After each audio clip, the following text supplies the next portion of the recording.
3장입니다. 성부, 성자, 성령. 3장입니다.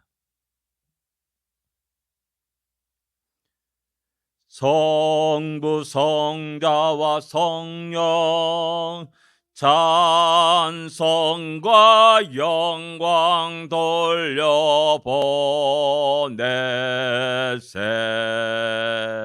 대초로 지금까지 또 영원 무궁토록 성삼위께 영광 영광. 아멘.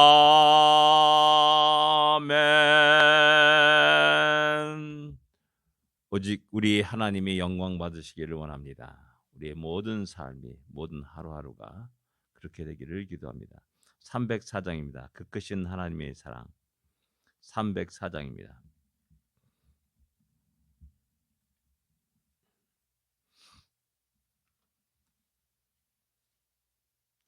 그 크신 하나님의 사랑 말로 다 형용 못하네.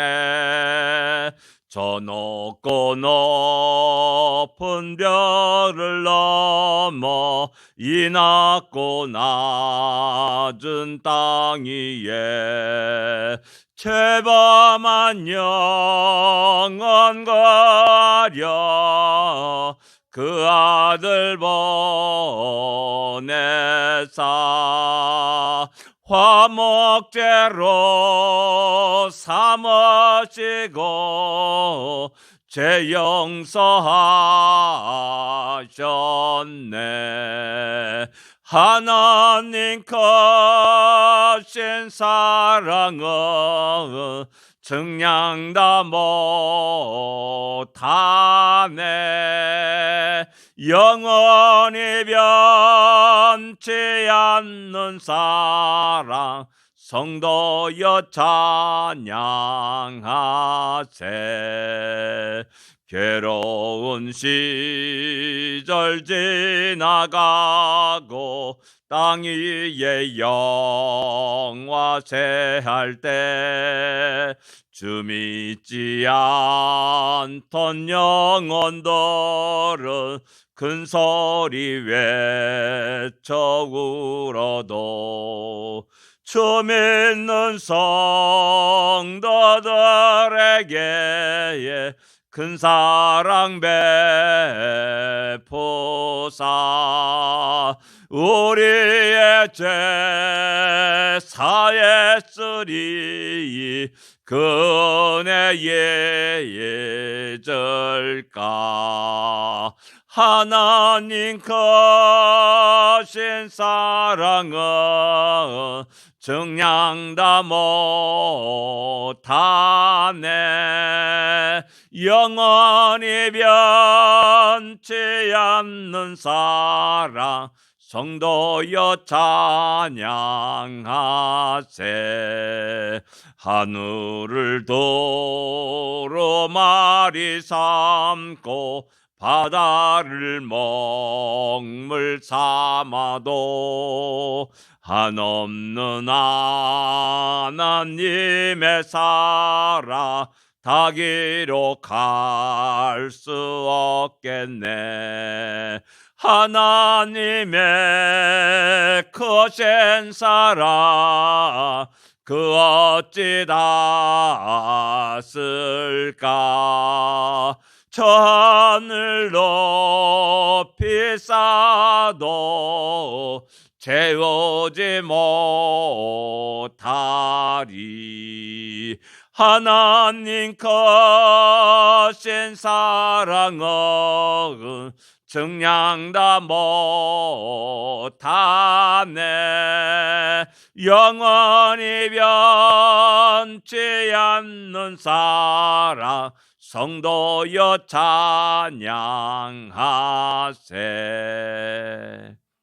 아멘. 그 놀란 하나님의 사랑, 그 놀란 그리스도의 속죄의 사역, 그것을 생각하면서 오늘도 기쁨으로 하루 일과를 시작하기를 원합니다. 신앙 고백드리겠습니다. 전능하사 천지를 만드신 하나님 아버지를 내가 믿사오며 그 외아들 우리 주 예수 그리스도를 믿사오니 이는 성령으로 잉태하사 동정녀 마리아에게 나시고 본디오 빌라도에게 고난을 받으사 십자가에 못 박혀 죽으시고 장사한 지 사흘 만에 죽은 자 가운데서 다시 살아나시며 하늘에 올사 전능하신 하나님 우편에 앉아 계시다가 주리로서 산자와 죽은 자를 심판하러 오시리라. 성령을 믿사오며 거룩한 공예와 성도가 서로 교통하는 것과 죄를 사하여 주는 것과 몸이 다시 사는 것과 영원히 사는 것을 믿사옵나이다. 아멘. 시편 133편입니다. 시편 133편입니다.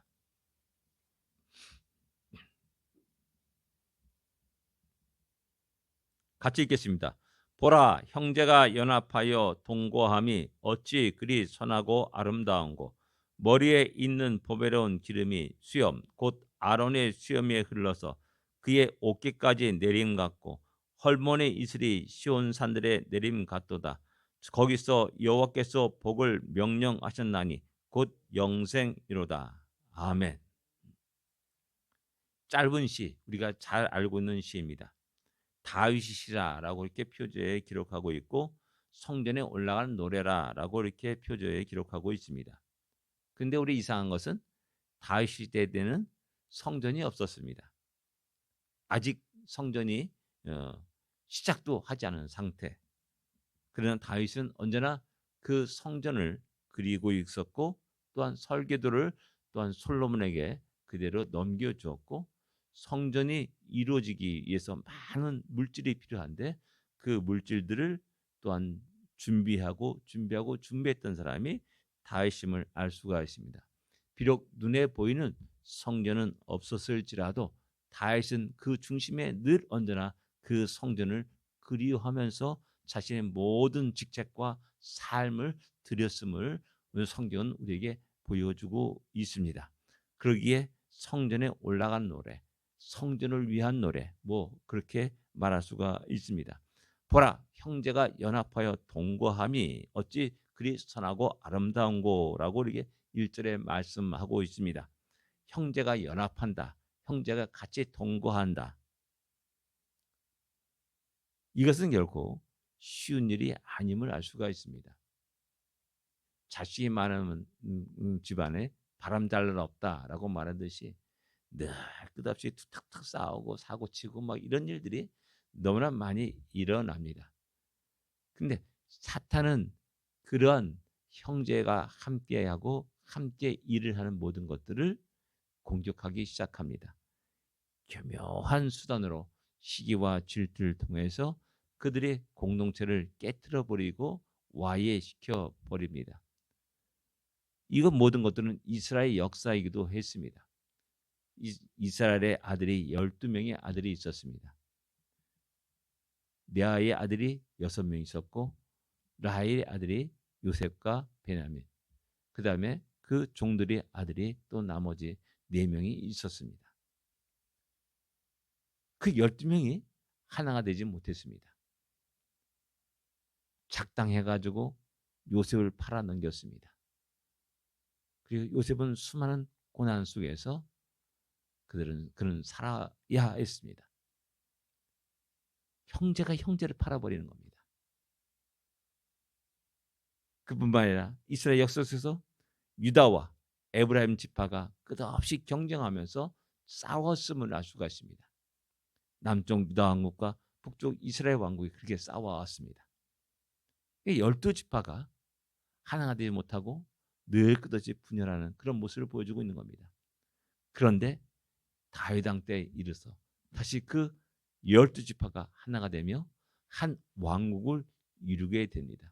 진정으로 하나가 되었고 가장 이스라엘 역사에서 부흥하고 강한 나라가 됐음을 우리는 잘 알고 있습니다. 바로 그런 것을 보면서 진정 승리했음을, 사탄 마귀의 그 괴계를 물리쳤음을 우리에게 보여주고 있습니다.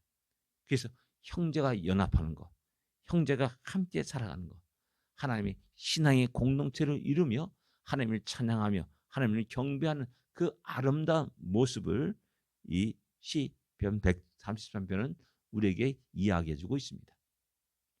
교회도 마찬가지입니다. 공동체 수많은 사람들이 있지만은 늘 끝없이 공격을 하면서 분열을 일으켜 나갑니다. 사탄 마귀는 늘 언제나 우리 인간의 연약함을 치고 들어가서 끝없이 하나가 되지 못하게 하고 분열하게 하고 미움과 다툼과 증오가 일어나게 합니다. 우리 이런 사탄의 괴계를 바르게 알고 대처해야 될 것이고 기도해야 될 것이고 또 하나가 되기 위해서 힘써야 할 것입니다. 그러면서 그 아름다운 신앙의 공동체에 부어주시는 하나님의 놀라운 은혜와 복이 있음을 그 다음에 이야기합니다. 머리에 있는 보배로운 기름이 수염 곧 아론의 수염에 흘러내려서 그의 옷깃을 내 옷까지 내린 같고 이렇게 말씀합니다. 그 아름다운 공동체의 모습 속에서 그 아론의 머리에 부어진 그 기름이 수염을 적시고 옷깃을 적시고 쫙 적셔 내려가는 그런 장면하고 이렇게 비유하고 있다라는 사실입니다. 우리가 잘 알았지 이 장면은 아론의 대제사장 위임식 장면이라 할 수가 있습니다. 그 위임식 장면 드디어 이제 초대 최초의 대제사장으로 임명받고 그 거룩한 사명을 받는 그 순간이기도 합니다. 그 대제사장 역할이 가장 중요한 게 무엇입니까? 그는 속죄 사역을 합니다. 모든 백성들의 죄를 대신 짊어지고 하나님께 나가는 역할을 합니다. 그래서 이 아름다운 신앙의 공동체 안에 그런 놀라운 사죄의 은총이 풍성히 넘치고 넘친다라는 겁니다. 한 사람의 잘못을 탁탁 정확하게 지적하면서 이야기하고 저주하고 심판하기 이전에 하나님 놀라운 은혜, 풍성한 사죄의 놀라운 은혜가 너와 내에게 다 모두에게 있다는 사실 앞에서 우리가 다 같이 하나님께 나와서 하나님께 무릎 꿇고 회개할 때 그 속에 하나님의 용서하심이 또한 사죄하심이 풍성히 넘치는 놀라운 역사, 그런 복이 넘치고 있다는 사실을 우리에게 이야기해주고 있는 겁니다. 그 다음에 이어서 3절에 헐몬의 이슬이 시온의 산들에 내림 같다라고 말씀합니다. 가나안 땅의 가장 높은 곳이 헐몬산입니다. 그 땅에 그곳에는 너무 높기 때문에 여름철에도 하얀 눈이 있을 정도로 그런 산입니다. 그 찬 공기가 쫙 내려올 때 그러면서 또 더운 공기가 만나면서 거기에 이슬이 맺히게 되고 이슬이 내리게 됩니다. 그 이슬은 너무나 중요합니다. 이슬이 내림으로 말미암아 가뭄 그 시내 그때 그 계절에 작물이 곡식들이 자라도록 한다라는 사실입니다. 그건 뭐냐면 이슬이 없다면 이슬이 내리지 않는다면 극심한 가뭄에 시달리게 되는 것입니다. 그러기에 하나님은 그 아름다운 신앙의 공동체 안에 이스라엘 백성들 안에 풍성한 이슬을 내리시사 그들이 먹고 마시고 즐길 수 있는 모든 것들을 충족시키고 공급해 주신다라는 사실입니다. 2절은 사죄의 놀라운 은총을 베풀어 주신 하나님의 복이라 한다면 3절은 그들에게 육신적인 모든 것을 채워주시고 공급해 주시고 풍성히 하시는 우리 하나님의 복을 우리에게 말씀하고 있습니다. 이 모든 것들은 결국 아름다운 하나님의 공동체 안에 이루어지는 하나님의 크고 놀라운 복이라는 사실을 우리에게 말씀합니다. 하나님 거기서 복을 명하셨다라고 말씀합니다. 너무나 아름다운 공동체이기에 너무나 하나님이 흡족한 공동체이기에 하나님이 복을 명하십니다. 그 복이 뭐냐? 무엇이냐? 영생이라고 말씀합니다. 영생의 기쁨을 누리면서 살아가는 아름다운 이스라엘 신앙의 공동체며 또한 이 시대 교회의 공동체고 또 우리 샬롬의 공동체가 되어야 됩니다. 이 속에서 마음껏 우리 살림교회 속한 모든 성도들, 한 영혼들이, 가정들이, 우리 자녀들이 그 하나님의 복을 마음껏 받고 누리며 살고 하나님의 영광을 위해서 또한 살아가기를 기도합니다. 기도하겠습니다. 하나님 아버지 은혜를 감사합니다. 이 땅에 우리 샬롬 장로교를 세우시고 주의 백성들을 불러 모아주시고 함께 주님께 찬양하며 함께 예배드리게 하심을 감사합니다. 이 신앙의 공동체 속에 하나님이 말씀처럼 복을 명하여 주시옵시고 그 놀라운 복을 받고 누리며 살아가는 아름다운 신앙의 샬롬 장로교가 될 수 있도록 은혜 내려주시기를 간절히 바라고 원합니다. 모든 우리 성도들이 바라는 것, 소원하는 모든 것들이 주님의 은혜 속에서 이루어지게 하여 주시옵소서. 예수님으로 간절히 기도드립니다. 아멘. 하늘에 계신 우리 아버지여, 이름이 거룩히 여김을 받으시오며 나라의 마옵시며 뜻이 하늘에서 이루어진 것 같이 땅에서도 이루어지리이다. 오늘날 우리에게 일용할 양식을 주옵시고 우리가 우리에게 죄진 자를 사하여 준 것 같이 우리 죄를 사하여 주옵시고 우리를 시험하지 말게 하옵시며 다만 악에서 구하옵소서. 대개 나라와 권세와 영광이 아버지께 영원히 싸움나이다. 아멘. 승리하십시오. 복된 하루가 되십시오.